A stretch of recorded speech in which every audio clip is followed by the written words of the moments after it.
ഇപ്പൊ കൂലിയെല്ലാം എടുത്തു നോക്കുകയാണെങ്കിൽ രജനീകാന്ത് സാറിന്റെ ഒരു ഫ്ലാഷ് ബാക്ക് സീക്വൻസിൽ അദ്ദേഹത്തിന്റെ തന്നെ ശബ്ദമല്ല, അദ്ദേഹത്തിന് വേണ്ടിയിട്ട് ഡബ് ചെയ്തിരിക്കുന്നത് AI ആണ്. പണ്ടത്തെ രജനീകാന്ത് സാറിന്റെ വോയിസ് എടുത്തിട്ട് AI ഡബ് ചെയ്തേക്കണം. അപ്പോൾ പിന്നെ ഇപ്പൊ പറയുന്നുണ്ട്, ഇപ്പൊ ചില ആക്ടേഴ്സിന്റെ ചെറുപ്പകാലം കാണിക്കാൻ വേണ്ടിയിട്ട് AI മതി എന്നൊക്കെ പറയുന്നത്. ഇതൊരു ഭീകരാവസ്ഥയായിട്ട് നിങ്ങളുടെ നിലനിൽപ്പിനെ ബാധിക്കും, അങ്ങനെയൊക്കെ ആലോചിച്ചിട്ടുണ്ടോ? അത് അങ്ങനെ ഒരു പരിധി കൂടുതൽ AI ഒക്കെ നമ്മള് ചത്തൊടുങ്ങിയിട്ടുണ്ട്.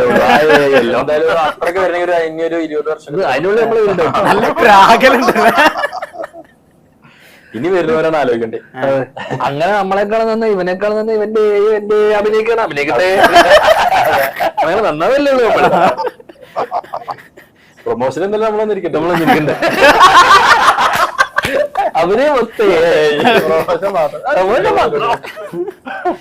അത് ഞാൻ ചിന്തിച്ചത് അങ്ങനെയാണ്. നമുക്ക് തന്നെ അഭിനയിക്കാൻ ഏനെ വിടും. നമ്മള്